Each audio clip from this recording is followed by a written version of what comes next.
Unatazama ER Media TV Tabora Town. Hatimaye tena leo ni siku nyingine, siku iliyo nzuri kabisa.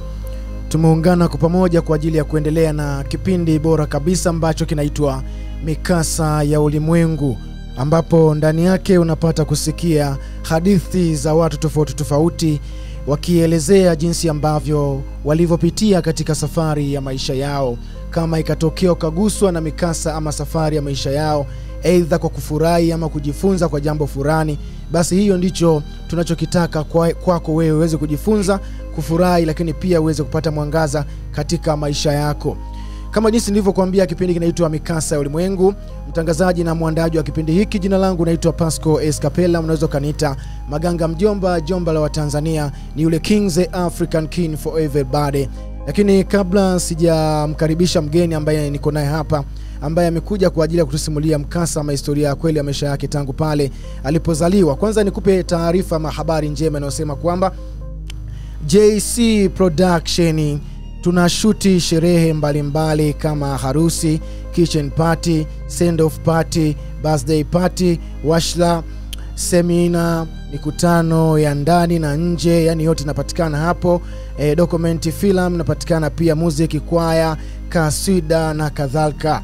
Tunapatikana mtaa wa Soko, kata ya Gongoni, Tabora Manispaa. Pia unaweza kuwasiliana nao kupitia nambari 0750 23 4902 au 0785 00 9301 au 0756 71 9044. Pia tunatoa muziki mzuri kwa ajili ya sherehe au harusi au mikutano. Bei zetu ni za ofa. Karibuni sana nyote kokote kule mliko. Haya bwana, baada ya kuwa nimekupa taarifa ama habari hiyo, sasa nimkaribishe ndugu yangu. Karibu sana hapa studio za ER Media. Asante sana, asante sana. Lakini kama bado hujasubscribe channel hii, nikwambie kwamba chini ya video hii kuna neno limeandikwa subscribe. Ukishabonyeza ile neno subscribe, utakuwa ni moja kati ya watu wetu. Lakini pia usahau bonyeza alama ya kikengele, utakuwa ni moja kati ya watu ambao watakuwa wa kwanza kuwa wanapokea notification, yani taarifa. Haya bwana, unaweza ukajitambulisha majina yako na ukatuambia lengo na madhumuni ya wewe kuweza kufika hapa. Kwanza kabisa mimi kwa majina naitwa Ibrahim Othman Omari. Ni mzaliwa hapa Tabora, lakini madhumuni ya kuwepo mahali hapa, vuta kipaza kidogo. Okay. Madhumuni ya kuwepo mahali hapa, nafikiri ni kujaribu kucommunicate na Watanzania wenzetu, kujaribu kubadilishana mawazo, lakini pia kusikia kile ambacho pengine kama kipindi ambavyo kinazungumza mikasa na vitu vingine kama hivyo. Wewe ni mzaliwa wa wapi? Mimi ni mzaliwa hapa Tabora. Mzaliwa Tabora, lakini pia nimekulia hapa, nimesomea hapa. Japokuwa alipofikia umri fulani niliamua kumove na kwenda Dar es Salaam kwa ajili ya kuendelea maisha zaidi. Ila sasa nirudi. Bila shaka historia yako leo inaanzia hapa, lakini wewe utaanzia pale ulikozaliwa. Ningependa kujua kwa sasa wewe ni baba au bado uko single? Mimi ni baba. Nilioa, ni baba wa watoto wawili. Hongera sana. Kwa hiyo nilioa. Kwa kujibu swali lako, mimi ni baba.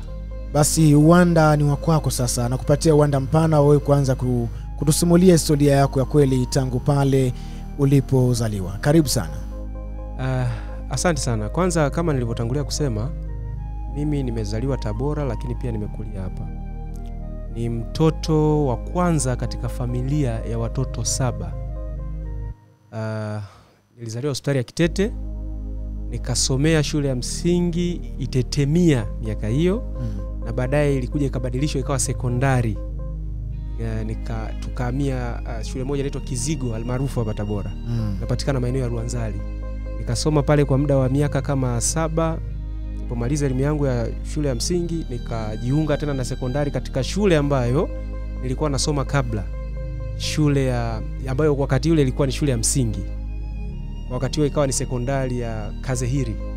Nimesoma pale, lakini sikubahatika kumaliza masomo. Nilipofika form 2, kidogo level yangu ya elimu na jinsi nilivyokuwa nikijitazama mimi mwenyewe, nilikata tamaa kutokana na mazingira ya maisha na familia. Nilikuwa nalelewa na bibi, wazazi wakati huo walikuwa hawaishi pamoja.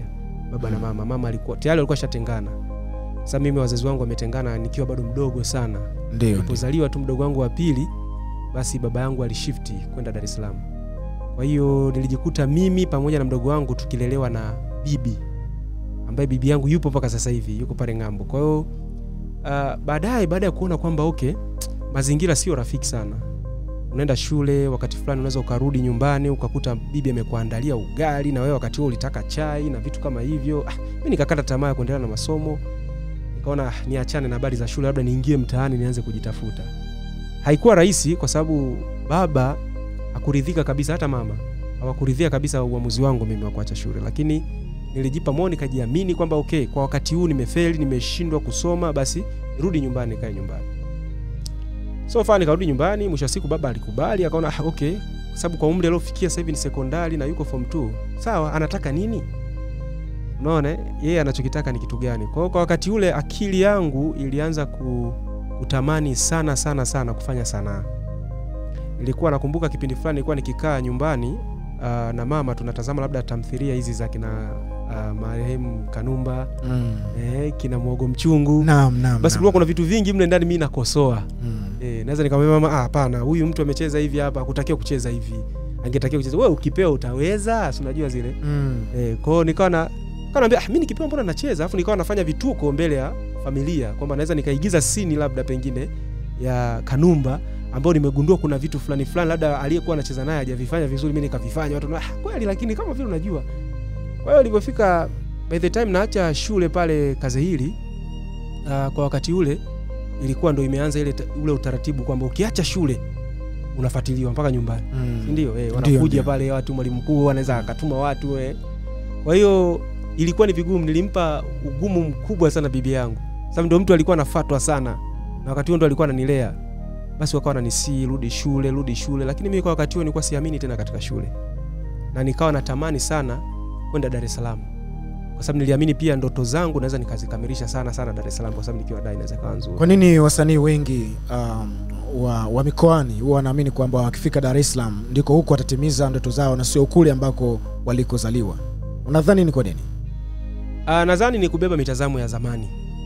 Nikisema ni kubeba mitazamo ya zamani ni kwamba zamani ilikuwa ili ufanye sanaa, na nafikiri kwa wakati ule ilikuwa ni sahihi sana. Kwa sababu gani? Bado hata Tabora haikuwa kama sasa hivi. Productions zilikuwa ndogo, afu muitikio wa kile ambacho kilikuwa kinafanyika kwa wakati ule ilikuwa ni kigumu. Nataka nijibu kulingana na mazingira yangu, siwezi kumjibia mtu mwingine. Kwa hiyo kwa wakati ule mimi nilikuwa naamini nikienda Dar es Salaam, kwanza kwa sababu napenda sanaa, nilikuwa naamini nikifika tu nikionyesha sanaa natoka na kutoka. Unaona? Ndio mentality yangu ilikuwa imekaa hivyo. Kwa hiyo niliomba niende Dar.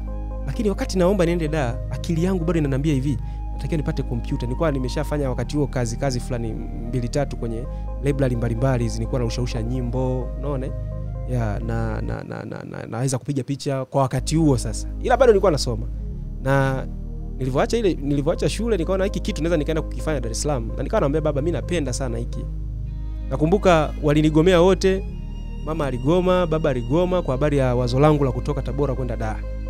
Paka nikalazimika sasa kuiba simu ya bibi yangu. Sio unanielewa, alikuwa na vile visimu vidogo kama unajua, vinini wanaviita kipindi hicho Nokia zile ndogo zile, ambayo ikiwaka ni kama watu wanapeana mikono hivi. Unaona? Kwa nakumbuka nikachukuaga kale nikamuuzia rafiki yangu, nikapata nauli ya treni ya kwenda Dar es Salaam. Kipindi hicho ilikuwa ni 10,000 kama na 600 hivi kitu kama hicho. Kwa hiyo niliuzaga nakumbuka 12,000. Nilisafiri paka Dar es Salaam bila hela ya kula, nauli na nini. Niliondoka tu. Na kulikuwa kuna shangazi yangu kule ambaye ndo kidogo alikuwa ananitia moyo katika wote. Alikuwa ananiambia wewe njoo Dar es Salaam. Hata kama baba yako hatakubali kukupokea, mimi nitakupokea. Unaona? Mimi nitakupokea, utafikia kwangu na nini. Japo kuwa kifamilia naye alikuwa anaonekana ni mtu fulani hivi Mswahili tu. Hakuna lolote.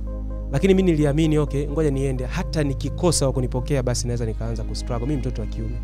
Kwa hiyo niliondoka. Na sikuaga mtu yeyote.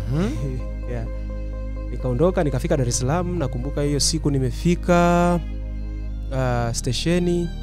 Haikuwa mara ya kwanza nafika Dar es Salaam. Kuna kipindi niliwahi kwenda kwenye sherehe ya baba yangu alipokuwa anaoa. Wakati huo nilikuwa niko darasa la 7. Kwa hiyo ile picha ya Dar es Salaam nilikuwa nayo Japokuwa unapoingia Dar kila mwaka Dar inabadilika. Kila mwaka Dar inabadilika. Unapoingia Dar kila mwaka Dar inabadilika. Bana, kama jinsi ambavyo nilivyokuambia ndugu yangu, niko na mtaalamu hapa.